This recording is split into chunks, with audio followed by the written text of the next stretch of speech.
This is Peterson Radio, truth with no doubt.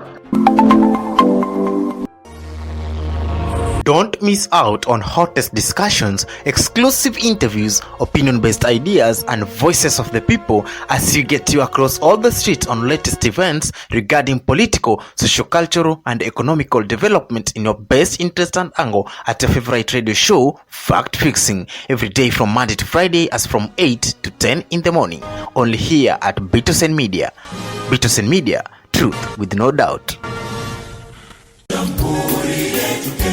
Nasonga mbele watu wote wa jamhuri yetu Kenya. Haya sisi sote wananchi tushangilie.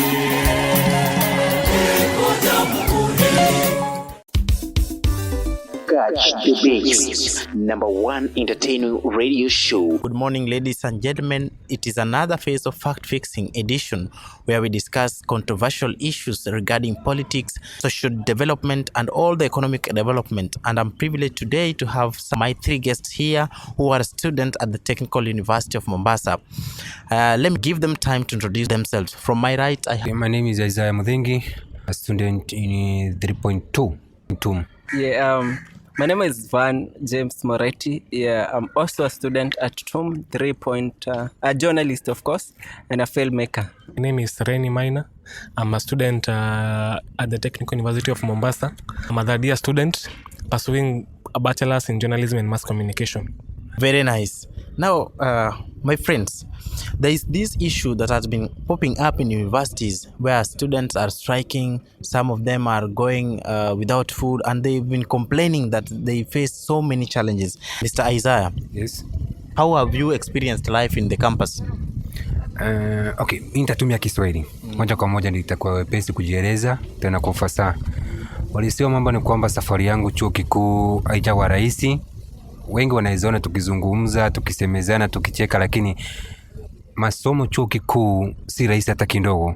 Kwa baadhi yetu ama kwa kila mmoja tu, unapata kuna ndugu zako, ndanda zako, na mzazi pale anastahili kufanya nini? Kutafuta ile karo. Hoja ya kwanza ni kwamba karo imekuwa kero chuoni. Okay, so unasema karo imekuwa kero shuleni. Na sasa tukirudi kwako Reni, experience yako kwa campus imekuwa aje? Okay, generally I can say that my experience naweza nikaiweka in two different parts. Of course, I cannot say that everything has been negative because when we joined here back in 2020, I can say that there are very many things that I sikuwa najua. Like the story in the social media, I was not so much into social media. I was not so much into the outside world. I was just with that mentality, high school, reading books and all that. But once I was exposed to the students, different people, different walks of life, I had an understanding, and I can say that generally my social life has really changed when I joined the university. Yes, to mean that your experience in campus has been impacted positively. Yeah. You, Van, what about you? Your experience? Okay, my experience as a campus student is actually fascinating. You know, coming to campus is a dream that I always dreamt, even when I was in high school. I sometimes would sit somewhere alone and think, God, will I be able to get there? Will I really be able to go to campus, maybe a public university? You know, my family is able differently. And so I always doubted my coming to this place. And actually, my coming has changed me, whoever I am and whatever I'm thinking to go. And everything that I'm doing right now is as a result of me coming to campus. Actually, I'm glad and I'm happy I'm here right now in campus and pursuing this degree that I'm actually doing. Okay, thank you very much. And Isaiah has just mentioned that one of the challenges you guys are facing, or as students from the university do face, is the issue of fee, right? The financial fee. Now, to you, Reni, what do you think is some challenges that are there? So I can say the main challenge in university is in the financial point of view, because you see, back in high school, we can compare. You only had to pay fees back in high school. Maybe kama unalipa, maybe kama 15,000 per term. So once you pay that amount, then your housing is facilitated, your food is facilitated, so you only have to pay that fees and your stay in high school is conducive. But you realize now that when you come to universities, you have to pay school fees again, you have to look for housing, you have to pay, you have to eat, you have to dress, you have to maybe to pay fare for those who stay away from school, I mean a far distance from school. You have to have some money, yani unatumia pesa kila mahali, unapata hadi umepewa assignment, you have to print all that. So I can say the main challenge in campus is the financial point of view. Financial problem is regarded as the economic. What about the social? Okay, the social, I can say, you see in university again, we have people from all walks of life. And we don't have like in high school we used to dress in uniforms. So once everyone amevaa uniform, utajua ni mtoto wa tajiri ama ni wa maskini. But in university there is a lot of pressure because you find out that you have friends who dress so well, they are driving cars, and huko hapo manze unainama, hauna pesa. Unapata sasa manze as in socially, kama if you are not very kama hujajikubali kwa roho yako venye huko, then it becomes a challenge because utaona watu wengine wa struggle like me na struggle, so even you can get into depression. So I can say socially university can either impact you negatively or positively. Yes, to you, Van, they've mentioned we've got those social problems like peer pressure, love issues. We also have the economic issues, the one that they mentioned, financial problem. We also have academic issues where you find students are missing exams, right? Now they find it hard to graduate. Now to you, Van, tell us, how do you resource or deal with this issue of finance? Yeah, actually, sincerely speaking, I would like to thank the government a lot for coming up with the HELP program. That program is actually saving most of us here, because for me, if it was not for the HELP, actually I could even that dream of coming to university would be erased from my mind long time ago. Okay, apart from all that, last year I didn't apply, so I had to work myself out to make sure that I get money to pay for this year. I do work a very normal job that I paid. Actually, I use that money sparingly as I can, so that I use it to pay for my school fees. And at times, for instance, this semester, actually I haven't paid anything. I'm planning to borrow money from somewhere, and these people laid me, and I use it to pay. Actually, it's a problem, but with hope and energy, actually we are hoping for the best, and yeah, we don't have to lose hope because of financial needs. Bora uko na ile moyo ya kusoma, na bora you have faith and you believe in God and you pray. Yeah. Like university is not all about the students. University, we have the staff, we have the administration and all those. Now, what about any challenge within the university apart from the personal problem like the issue of finance, the issue of missing exams, the peer pressure, the love issues? What about those? Yeah, actually in school, the thing that yenye napata ikiwa ngumu sana na to understand with the staff at school ni issue ya equipment. You see, we are journalists and we have to lazima tupelekwa kwa ile system ambayo journalist anafaa apitie. That is working with the cameras, the studio, the microphones, speakers and everything, being coached.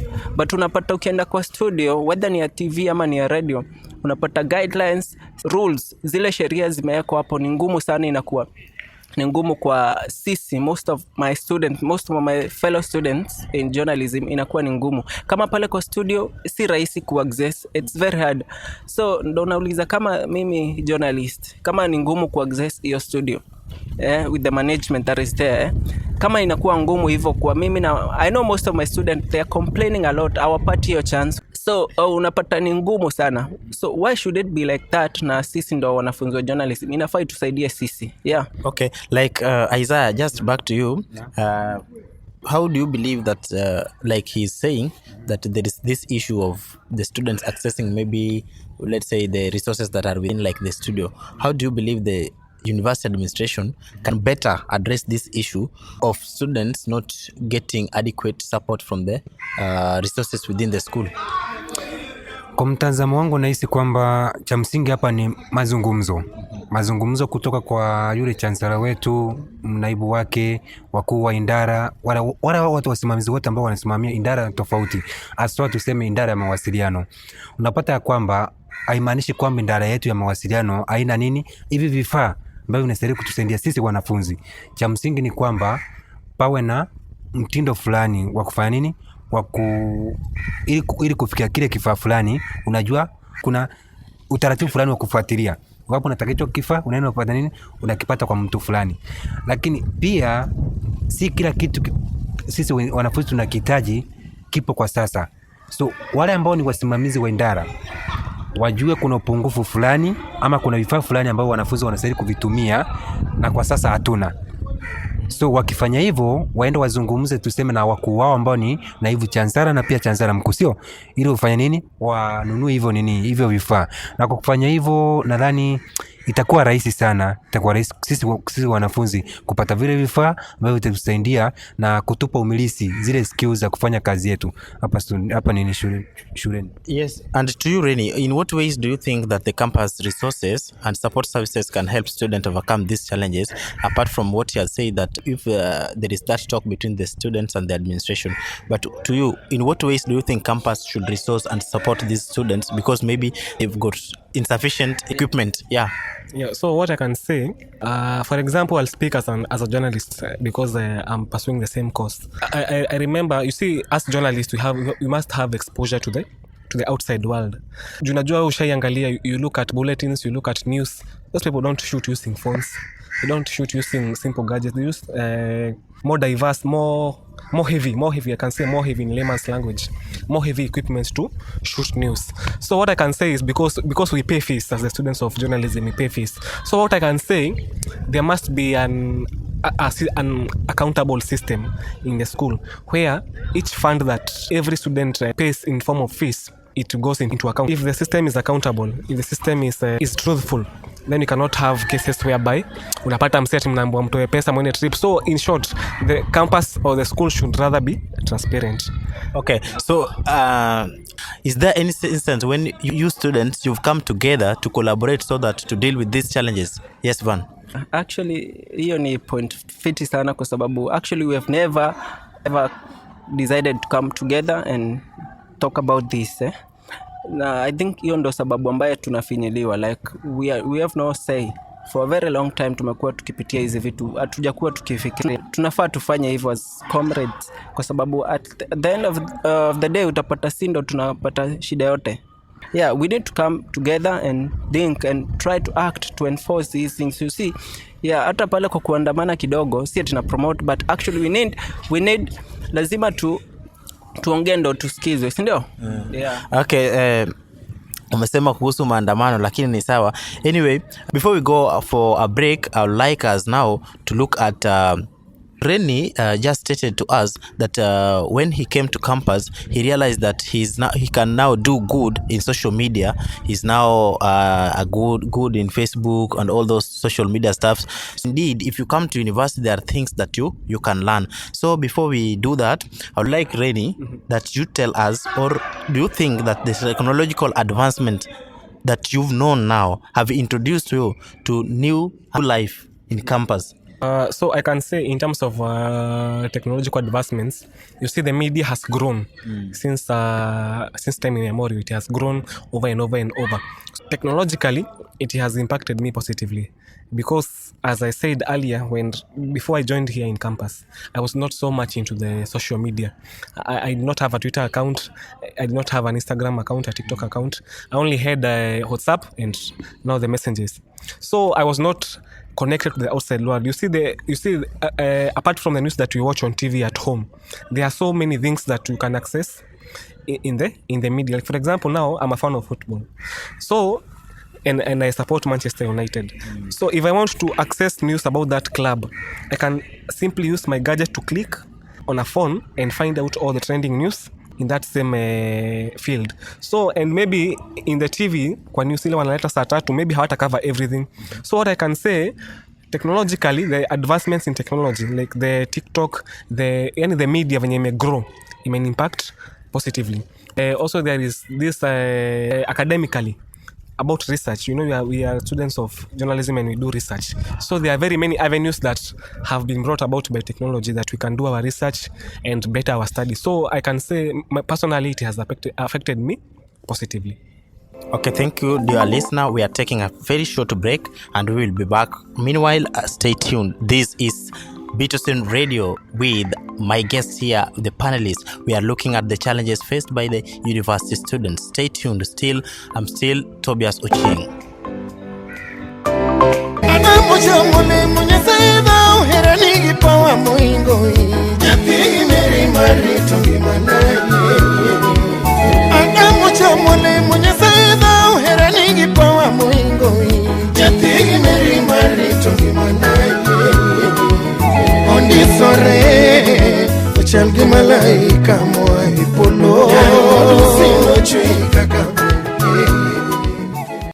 Thank you, dear listener. We are back and we've looked at the technological advancement and we've looked the positive sides of it. Now to you, Isaiah, what are the new challenges in campus that has been brought by these technological advancements? Wizo mitihani. Angalia watu wanatumia mitandao ya kijamii, mnapewa kazi ambayo tuseme ni kazi ya ziada, na kazi ile walisio mambo ni kwamba wengi hawaitumii kujipa nini umilisi.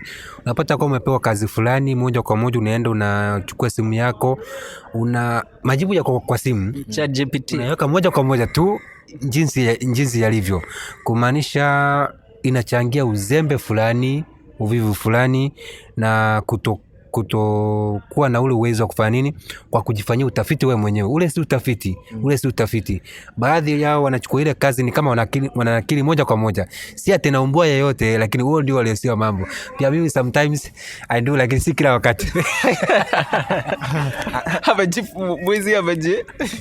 Mwezi amejiseti.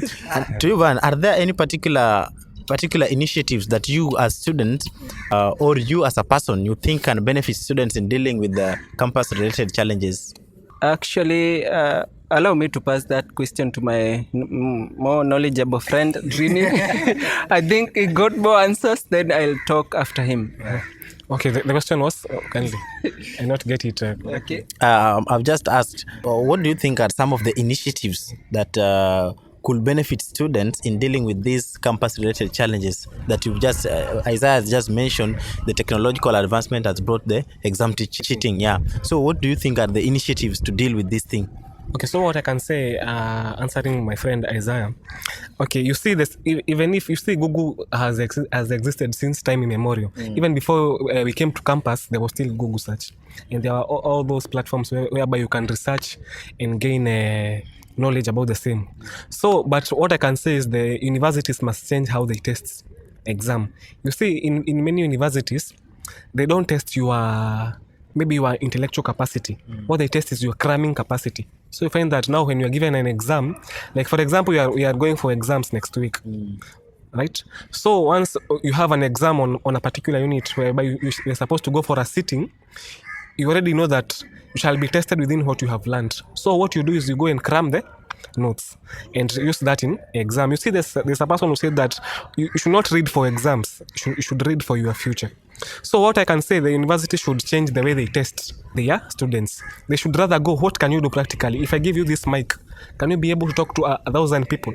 If I give you this camera, can you be able to shoot a complete video and give me a good result? So what I can say, they should change the way they teach, the way they test people.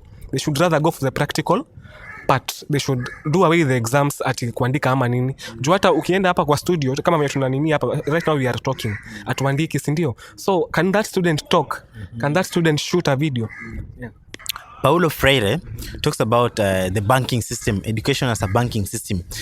Banking system, this is whereby instead of a student being given the skills and the knowledge, the students just being impacted with that. It is like hiyo, yani kazi yake ni kufanya kile mwalimu anataka, but in real sense hajui kitu mwalimu anafanya. So I think that's what Rain is talking about. And to you, Isaiah, yes, we've got issues like the relationship issues. Yeah, what do you think are some of the initiatives to curb this or to deal with this challenge? Yeah. Mambo ya mahusiano. Okay, mimi acha niseme hivi. Mambo ya mahusiano yale ni maamuzi ya mtu binafsi. Mambo ya mahusiano, iwapo umejiingiza kwa mahusiano na kikurambe, cha msingi hapo ni kujikubali kwamba mambo yameenda mvange, unajizua, unaamua kuoa, urudi sokoni, ama wewe mwenyewe uchukue muda wako. What about if ikileta vifo, watu wanakufa, kuhusu mahusiano watu wanakufa, tuwache tu wakufe? Ikifika hapo kakangu, uhusiano ukifikia mahali ambapo kila wakati ni vurugu, kifikia mahali ambapo ni vifo, ama si lazima hata kuwe uone akona dalili fulani, akona nia mbaya kukuhusu, cha msingi hapo ni kujikata bro, ni kujikata. Sasa kama student, what initiatives do you do to advise? How do you okay, like you as you are saying, waachane nayo. Na nyinyi kama students, what initiatives have you taken to kueneza hiyo injili yako kama hiyo yako? Ni vigumu sana kakangu, unapoanza kuzungumzia mambo ya uhusiano, hususan ukizungumzia watu wengine, labda uzungumzie mambo yako wewe binafsi. Wajua ukianza kuzungumzia watu wengine ama mahusiano ya watu wengine, wanasema umeanza kujishengesha ama umeanza kuingilia mambo ya watu. Na the moment umeanza, not unless sasa yule muadhiriwa akuja kuambia kakangu, mahusiano yangu ni kama yamefanya nini, yamesambaratika. Then kutoka hapo unaweza mfanya nini, unaweza mpa wosia, unaweza mpa ushauri, umwambie sasa kiwa hivi, take time bro, take time. Okay. Yeah, kindly I'd like to add kwa hiyo swali yake. Ni you see, campus students actually lazima tuko na wapenzi you see. Na actually you've been getting this information, maybe someone kuna mwenye amekunywa sumu nini. So mimi niseme ukweli, tangia nikuja university sijaisikia kuna club ya guidance and counseling, ama nyinyi mshaisikia? Iko it is there it is within the institution. Inashauri akina nani? Pia mimi sijaisikia. Okay, pia mimi sijaisikia. Wanakuaga wapi? Haya, na nikiachana hata na hiyo kuhusu mapenzi, pia kuna shida ya missing results. Sasa hiyo how do you solve? Kuna pia hii shida ya kuinama. You see, before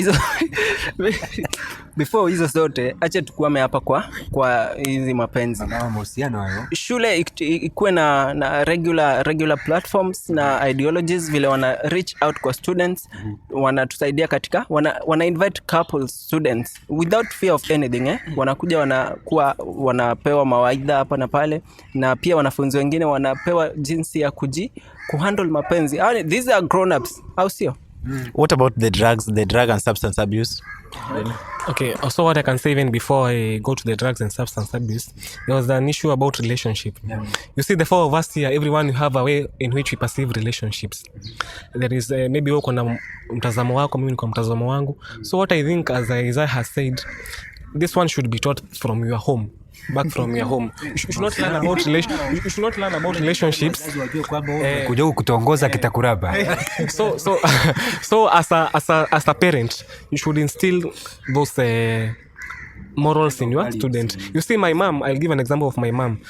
Once she told me that, you see, right now raining about relationship is too early for, because you are an adult. I don't sikatai sipingani wewe ni mtu mzima, but as a mother I can advise you that if you enter into a relationship, enter openly. Ngoja. So are you single?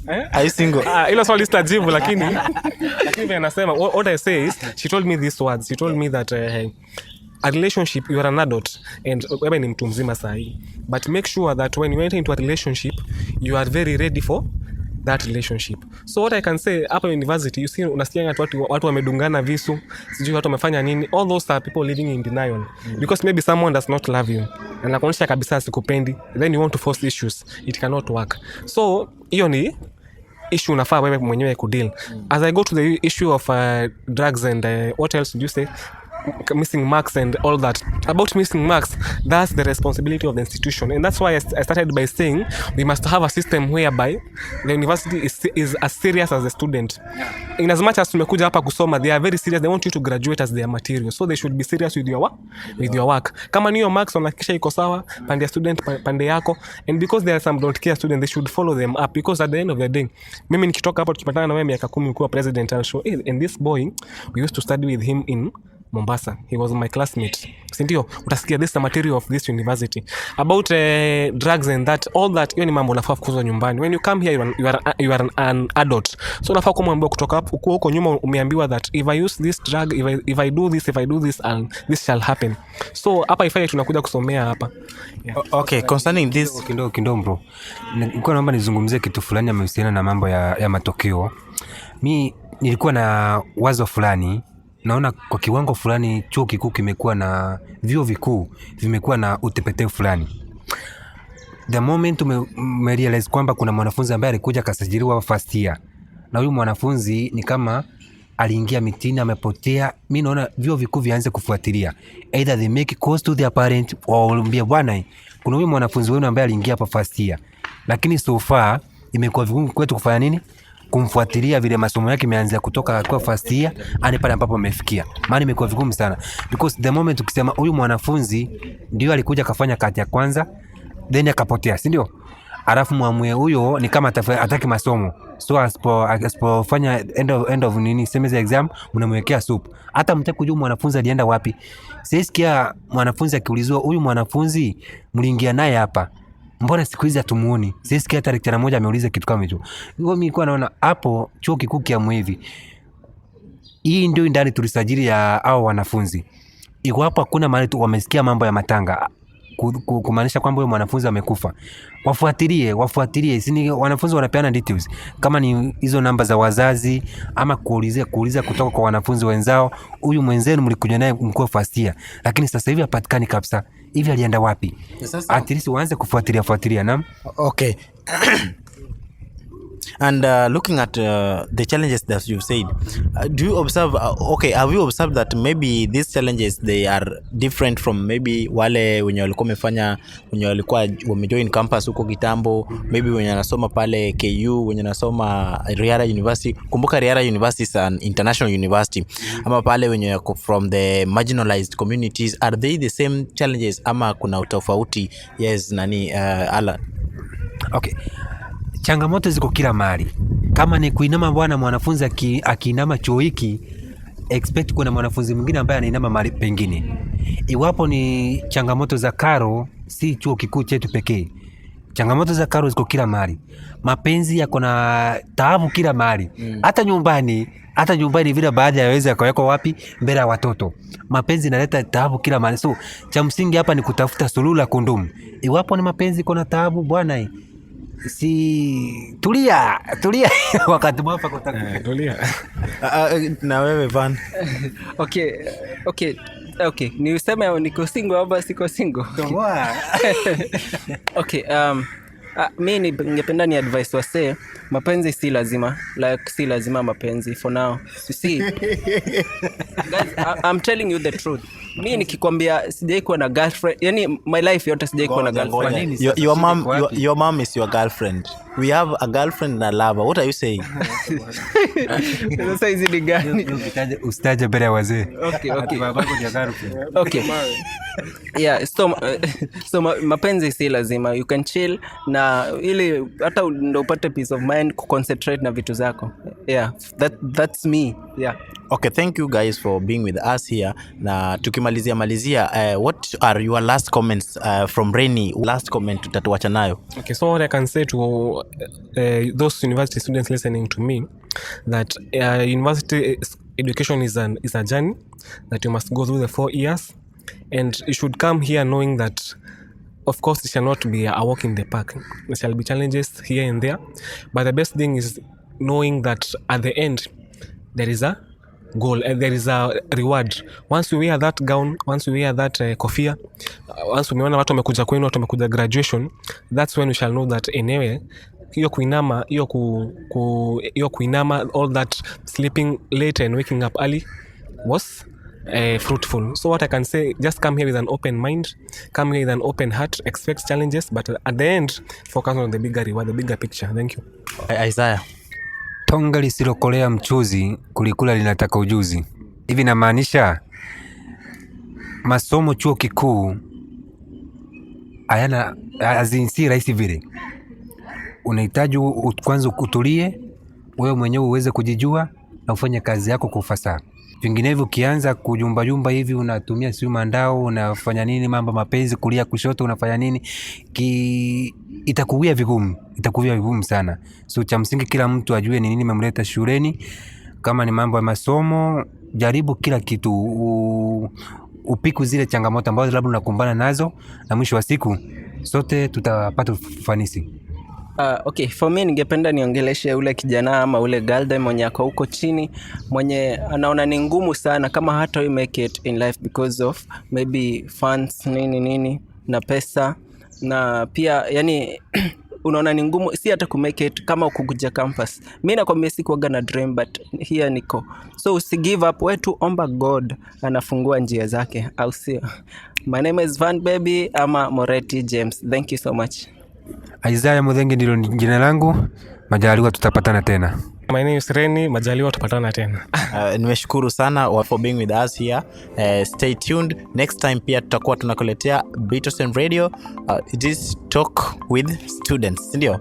Yeah, we talk with students. Tutakuwa tunajua mengi zaidi. Kumbuka, this is Beatles Radio, truth with no doubt. Fact fixing edition.